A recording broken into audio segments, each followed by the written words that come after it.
Algum dia na sua vida você já foi no cinema e disse: hoje eu vou assistir um filme feito por mulher preta.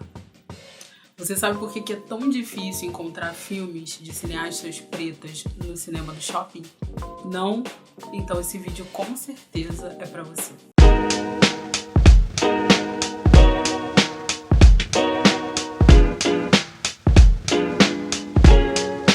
Olá, meu nome é Kelly Tiburcio, eu sou cineasta e estudante de História pela UFRJ. Esse é o 5º episódio da série Narra Preta e aqui falamos muito sobre cinema. Se você perdeu os primeiros episódios, fica tranquilo, fica tranquila. É só acessar aqui nos cards a playlist completinha com todos os episódios para você maratonar. Eu te garanto que vai valer muito a pena assistir. E se você tá com dúvida se vale realmente a pena assistir essa série, olha só alguns comentários de quem já assistiu. Eu aproveito esse momento para agradecer a todo mundo que está me dando o maior apoio moral nesse processo. Tem curtido, compartilhado, comentado os vídeos, que estão me ajudando com a campanha Cada Pessoa Conta. É uma campanha de financiamento coletivo independente. Tem link aqui na descrição, tá? Para você colaborar, pode ser qualquer valor que você puder colaborar. E também me ajuda compartilhando isso com outras pessoas, para que mais pessoas também possam me ajudar a terminar meus filmes. Então já deixa o like aqui no vídeo para você não esquecer, se inscreve no canal e ativa o sininho para você não perder nenhum vídeo. Por que quando a gente vai no cinema, a gente nunca encontra filmes feitos por cineastas pretos? Já pararam para pensar sobre isso? Nesse episódio a gente vai discutir sobre produção audiovisual preta, como será que os produtores audiovisuais pretos têm encontrado caminhos de produção e distribuição desses conteúdos produzidos, E também como que isso vai impactar diretamente, a ausência das nossas produções, das salas comerciais, vão restringir e impactar o que você consome quando o assunto é cinema. A Agência Nacional do Cinema, Ancine, fez uma pesquisa e verificou que no ano de 2016, nenhuma mulher preta foi encontrada nos postos de direção e roteiro das grandes produções comerciais, ou seja, essas produções que vão para o cinema. E apesar dessa pesquisa se referir ao ano de 2016, hoje, 4 anos depois, essa realidade não é muito diferente. E aí uma coisa muito importante que a gente precisa se perguntar é: se as cineastas pretas existem, por que as produções dessas mulheres não chegam aos cinemas? E existem diversas razões e hoje a gente vai discutir algumas delas aqui. Para começar essa discussão, eu vou te explicar, resumidamente, os principais estágios de produção. Para ficar mais fácil de entender, eu separei esse processo em 3 estágios. O primeiro é o desenvolvimento e a pré-produção, que é quando alguém tem uma ideia, organiza essa ideia numa apresentação bem convincente e vai até as pessoas que seriam os possíveis investidores dessa ideia. E depois que se consegue alguém que investiu dinheiro no seu projeto, se desenvolve o roteiro, monta-se o elenco, montam-se as equipes. O segundo estágio é a produção, que é quando todo esse planejamento feito no primeiro estágio vai ser realizado, ou seja, as gravações. E o terceiro estágio é a pós-produção, que é quando é feita a montagem e edição do filme, onde se aplica efeitos especiais, faz colorização, e também é quando o produtor, ou a produtora vai licenciar esse produto, esse filme que foi feito, para uma empresa que a gente chama de distribuidora. Depois essa distribuidora vai conversar com as janelas de exibição, que são Netflix, cinemas, salas comerciais de cinema, canal fechado, canal aberto, os canais de televisão. Então é mais ou menos esse processo. E agora eu vou te dizer quais são os principais gargalos em cada uma dessas etapas. Quando a gente está falando de desenvolvimento e pré-produção, com certeza o maior desafio é encontrar alguém que invista no seu projeto, na sua ideia. Porque apesar de ser difícil para todo mundo, para você captar recurso, é necessário contar com toda uma rede de influência, que é construída em espaços inacessíveis socialmente para uma população que saiu da senzala e subiu o morro. E aí, para você não achar que eu tô aqui militando puramente, eu trouxe uma entrevista aqui, eu vou ler para vocês alguns trechos de uma entrevista de uma diretora de uma empresa de distribuição audiovisual brasileira, que trabalha com a cena independente principalmente. Eu não quero citar o nome porque o objetivo não é expor a pessoa, mas é só trazer aqui o entendimento de como é a realidade realidade da produção audiovisual preta no Brasil. Abre aspas. Eu sempre costumo dizer que, como qualquer outra empresa, quando você chega com um projeto, eu tenho que saber quem é você.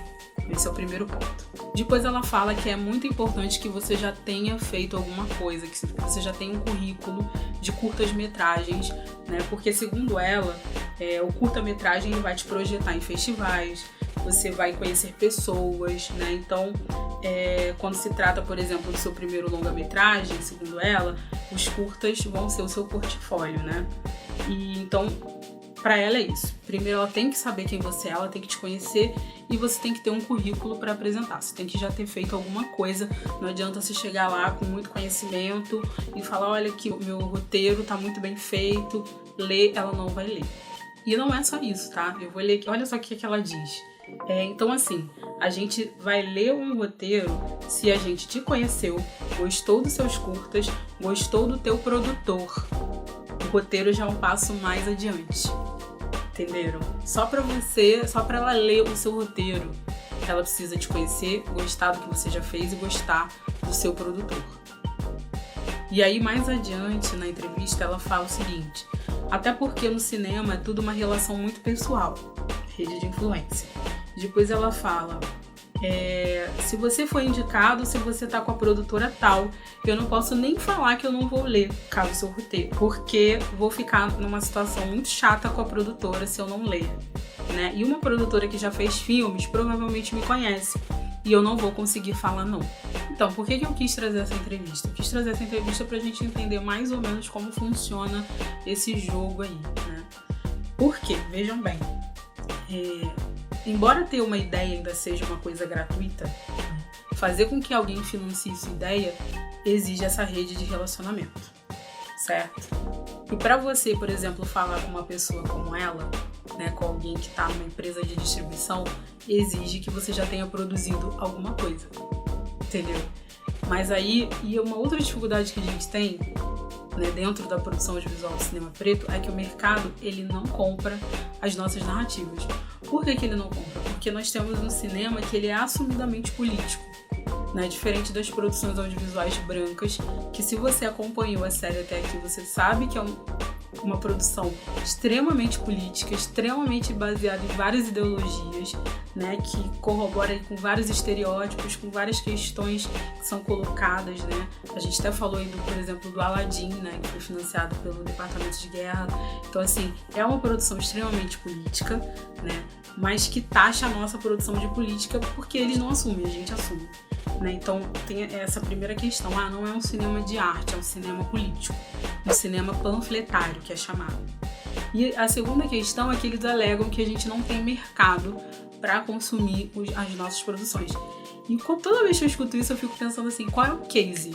Qual é o case que a pessoa tem para dizer isso? Porque a gente, no Brasil, pelo menos, a gente ainda não teve uma grande produção de cineasta preta, né? Assim, que, tipo, foram feitos ali investimentos, né, e estratégias para criar esse público, né? Então, assim, tem vários nichos aí que não tem público e se fomenta. Então, acho que é mais uma questão de querer fazer, né, que o mercado em si não quer. E aí você pode falar, então vai para os editais públicos, né? Também é uma outra máquina cheia de burocracias, onde também é exigido um currículo, você já tem que ter produzido alguma coisa, né? Você tem que estar associado a determinados tipos de pessoas. Então, no fundo, todo esse sistema, ele nega a presença e a existência de cineastas pretos. Como se um profissional preto, um cineasta preto, não fosse permitido com que ele chegasse, né, através do seu trabalho, do seu talento, dos seus méritos, a esses mesmos espaços que cineastas brancos ocupam. E agora falando do estágio de produção. Vamos admitir que você superou essa questão. Você ou conseguiu alguém para financiar seu projeto, né, enquanto produtora preto, ou você mesmo falou, não, vou fazer aqui na guerrilha, como a gente chama, vou juntar uns amigos, né, vou passar uma rifa, vou fazer um financiamento coletivo e vou fazer esse filme, vou fazer. Ok, qual o maior desafio então nessa etapa? O maior desafio é ter acesso aos equipamentos de filmagem, porque, e aí falando de acordo com a minha realidade econômica, equipamento de filmagem é muito caro, né? Muito caro equipamento de filmagem, tanto para você comprar como para alugar. Para vocês terem uma noção, equipamento de filmagem é tão caro que algumas produtoras já até estabelecidas, elas não compram esses equipamentos, elas preferem alugar. E já falando agora um pouco de mercado de trabalho, né, existem aí algumas dificuldades desde a nossa formação, né, até a nossa absorção no mercado quando isso acontece. Por quê? A classe artística, ela tem uma dificuldadezinha de se entender como classe trabalhadora, né? Artista é como se fosse uma categoria suspensa que ninguém sabe muito bem o que é essa pessoa, né? E isso vem muito, né, de um lugar, né, de que quem sempre teve condições para produzir artisticamente nesse país é a elite, né? Então não se vê como classe trabalhadora. E aí quando a gente começa a chegar nesse rolê, a gente quer direitos, a gente quer ser absorvido, mas a gente também quer ser respeitado dentro do mercado de trabalho. Aí agora vamos voltar um pouco aqui na nossa discussão. Como que você vai conseguir criar um ambiente de trabalho saudável, né? Se você precisa de uma rede de influência, onde não tem políticas públicas efetivas, né, e consistentes dentro dos estados e municípios para integrar esse profissional negro do audiovisual. E aí você depende dessas relações, praticamente dessa troca de favores. Quer dizer, é um terreno muito fértil para aquilo que a gente chama de assédio moral. E de fato acontece, né? E acontece desde a nossa formação, né? E se você me acompanha, você já sabe, por exemplo, agressões que eu sofri dentro de uma escola de cinema.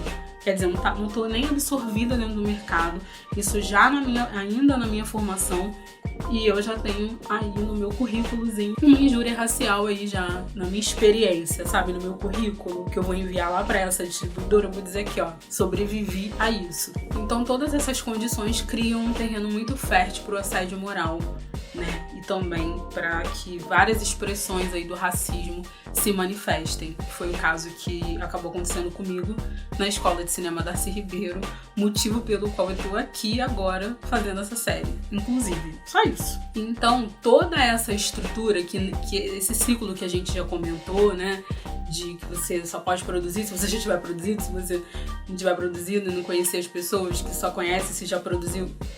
Basicamente, então, isso tudo leva também o que? A falta de oportunidade, porque a gente não tem experiência, né? A oportunidade de ter experiência, né? De trabalho, de integrar equipes, de se desenvolver profissionalmente, a gente não tem essa oportunidade.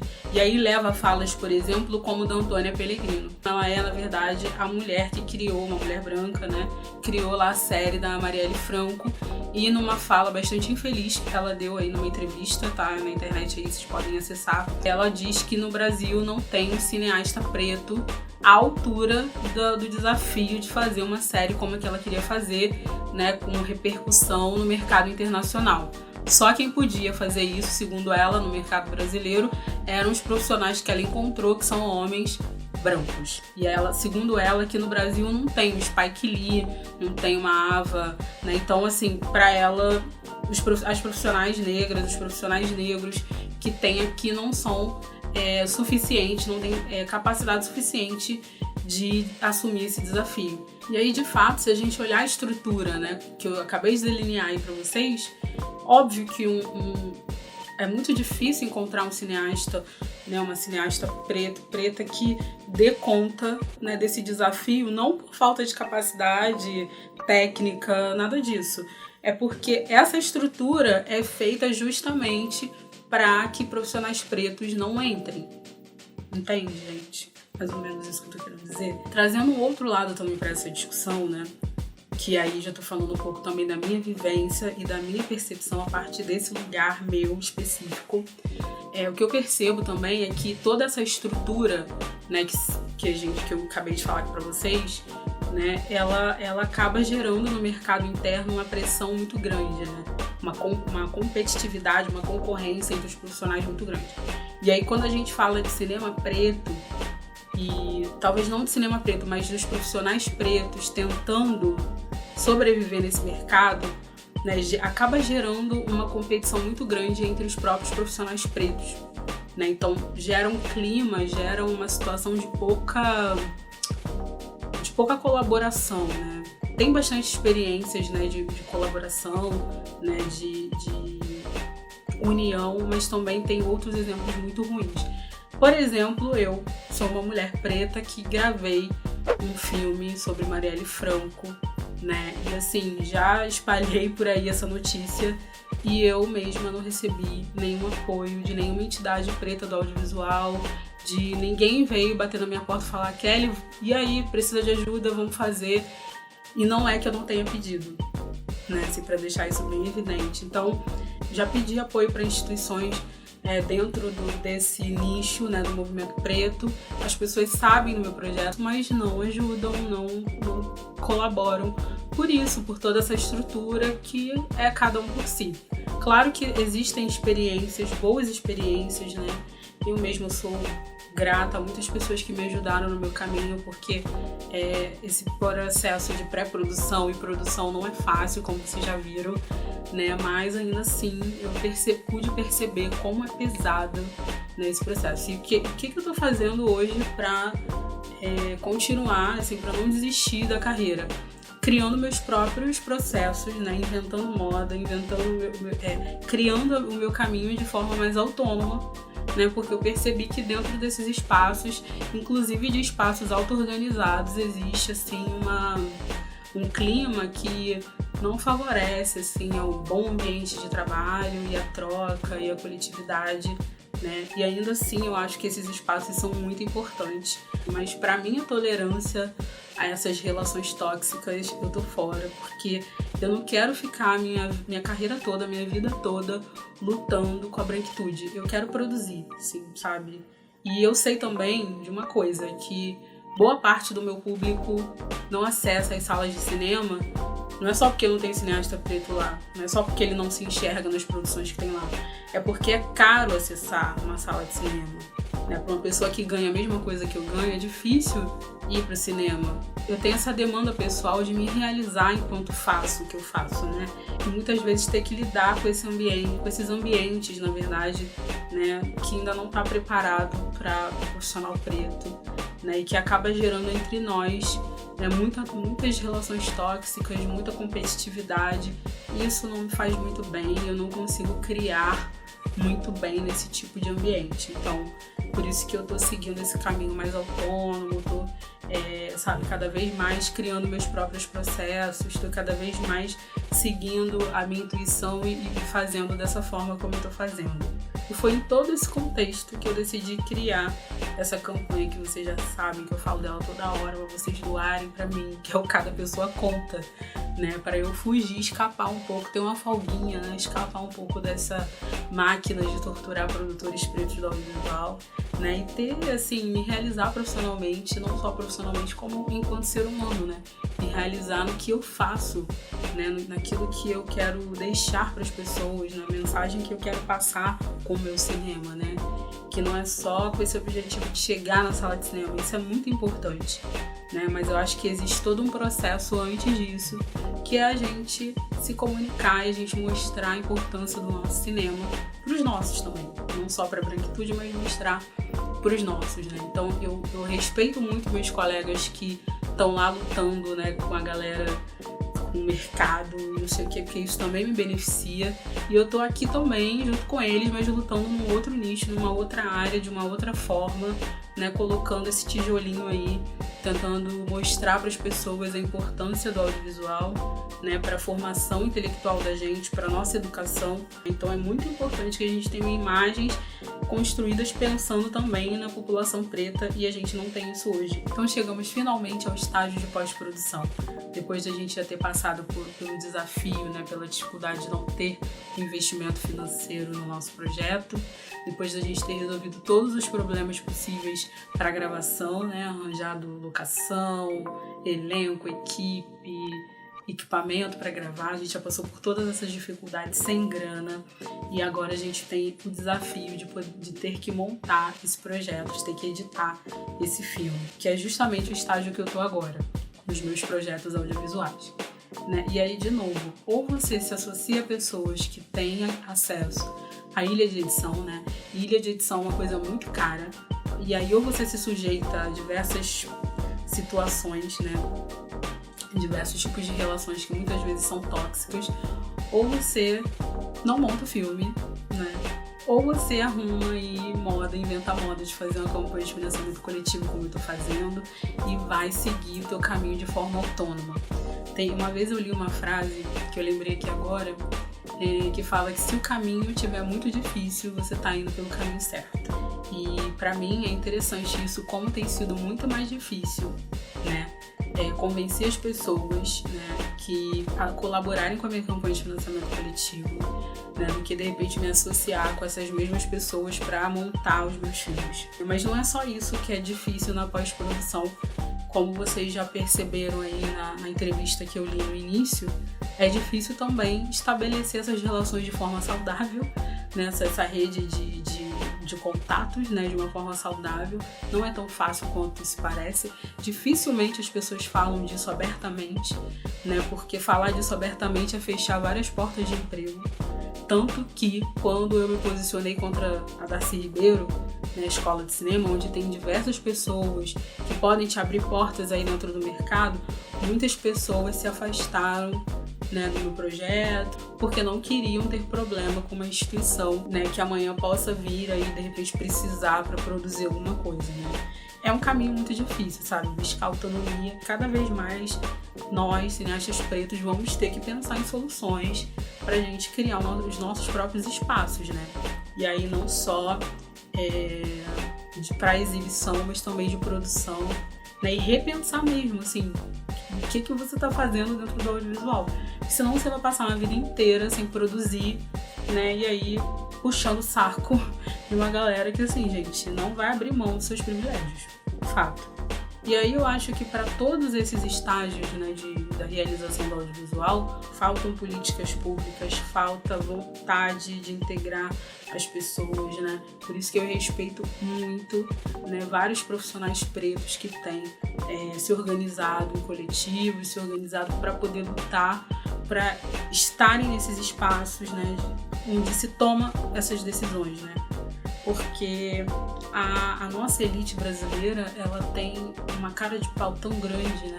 De se apropriar dos editais, de se apropriar do dinheiro público só para eles, sabe? Utilizar o bem público como se fosse algo privado, né? E assim, tem vários profissionais pretos hoje que já entenderam isso e estão atuando nessa área, né, quase que fazendo um constrangimento para essa elite, né? E para pensar que a comunicação é um direito, né? O audiovisual, ele tem que ser um direito para todos têm que ter o direito de realizar, tem que ter o direito de se ver na tela, de ver suas narrativas na tela, né? Então, tem essas várias questões. Eu acho que pensar a produção audiovisual preta no Brasil não é algo simples, não é algo unilateral, não é algo que só a minha fala vai te dar todos os dados, né? Porque também eu falo muito da minha experiência, muito do meu lugar de mulher preta pobre, né? Com todo esse estereótipo de mãe preta. Então, quando você está na direção de um projeto, você não é respeitada, né? Tem um monte de coisas que me atravessam e que customizam a minha fala aqui para vocês. E aí, quando a gente pensa, por exemplo, também nessa questão da distribuição, onde estão as salas de cinema no Brasil? Né? Acho que a gente precisa democratizar, né, esses meios, esses equipamentos culturais precisam estar em outros lugares também, né? Não só dentro dos shoppings e não só em locais elitizados, né? As pessoas têm acesso, né? E talvez, quem sabe, se a gente conseguir aí se organizar, ter uma política pública nesse sentido, você vá ao cinema e me encontre lá, quem sabe. Mas a minha atuação de fato é pensar junto com o público. Hoje eu tenho cada vez mais entendido que a gente precisa, quanto mais você, que é consumidor, né, de cinema, que é público, se educar com isso, mais você vai ser criterioso para consumir cinema. E para finalizar, eu queria deixar aqui um trecho de uma música do Emicida que diz assim: o mesmo império canalha que não te leva a sério, interfere para te levar à lona. Revide. E de verdade, de todo o meu coração, de toda a minha alma, o meu revide, né, é exatamente esse aqui, é essa série, é a minha campanha de financiamento coletivo, é não desistir dos meus sonhos, é não desistir de fazer o que eu faço, para quem sabe, talvez um dia você vá no cinema e eu esteja lá em cartaz, para você me ver, prestigiar meu filme e a gente ter essa experiência juntos. Quem sabe, não é mesmo? Então foi isso no episódio de hoje, mas essa discussão ainda não acabou, porque ela vai continuar no meu Instagram, que é o Kelly Tiburcio Preta, já me segue lá. Eu vou fazer uma live com o Lucas Jesus Ferreira, eu vou anunciar lá dias e horários e tudo mais, então já me segue pra você ficar por dentro. E tem também lá salvo no meu IGTV uma live que eu fiz nessa semana, na semana passada, não sei quando que tá indo esse vídeo ao ar, com a Monique Rodrigues. Então vai lá também pra você assistir e ver como se desenrolou aí essa discussão. Toda semana eu tô fazendo isso, eu faço um vídeo aqui e continuo a discussão lá. Como que a gente tem feito para contornar essas coisas aí do mercado e do setor, né? Então, se você se interessa por isso, já me segue lá, fica de olho nas lives. Também é bom pra gente se conhecer, trocar ideia, tá sendo muito positivo. No próximo episódio nós vamos falar sobre como tem sido a representação das religiões de matriz africana dentro do audiovisual nacional. E eu duvido que você vai querer perder essa gira, né? Então já se inscreve aqui no canal, ativa o sininho para você não perder o próximo episódio. Aproveita e deixa aqui nos comentários, você já assistiu um filme de cineasta preta? Deixa aqui o nome da cineasta, o nome do filme, para servir de referência para as outras pessoas que estão buscando aí, né, reconstruir o seu olhar a partir dessas produções audiovisuais, tá bom? Um beijo e até a próxima!